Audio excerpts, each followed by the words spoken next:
اب یہ شادیوں میں اسراف کی وجہ سے کیسا حال ہوتا ہے میرے پاس، اس کا اندازہ اس بات سے لگایا جا سکتا ہے کہ میرے پاس 2 خط محفوظ رکھے ہوئے ہیں، ایک حیدرآباد کی ایک بچی کا خط ہے، ایک گیا کی ایک بیٹی کا خط ہے، جو میں نے ارمغان میں بھی چھپوایا تھا۔ بڑا تڑپ تھا جب بھی میں نے ان خطوں کو پڑھا، بلک بلک کے رونے کو دل چاہا۔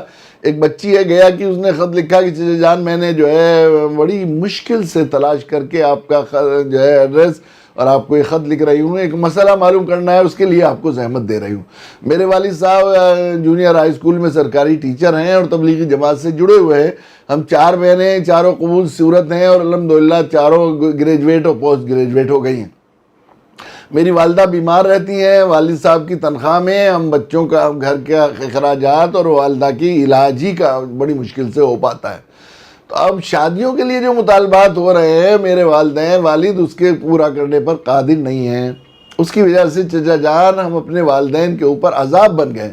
میں نے کب سے اپنے ماں باپ کو ہنستے ہوئے نہیں دیکھا، اور رات تہجد کی نماز کے بعد دعا میں والد کی سسکیوں سے میری آنکھ کھل گئی۔ والد صاحب اپنے رب کے سامنے فریاد کر رہے تھے، رب کریم میری پھول سی بچیاں مجھ پر عذاب بن گئی ہیں، مجھے آپ اس عذاب سے کب نجات دیں گے؟ کیا چچا جان اب بھی ہمارے لیے خودکشی جائز نہیں ہے؟ یہ مسئلہ پورا کرنے کے لیے اس نے جو ہے جواب دیا تھا۔ یہ ان بچیوں کی آہیں ان تمام محلوں سے ٹکرا رہی ہیں، ان مال والوں کی جو ہے ان کی دیواروں سے ٹکرا رہی ہیں، ان کو پھونک کر رکھ دیں گی ان مظلوموں کی آہیں جو مال کے زوم میں مسلسل شادی کو مشکل سے مشکل بنا رہے ہیں۔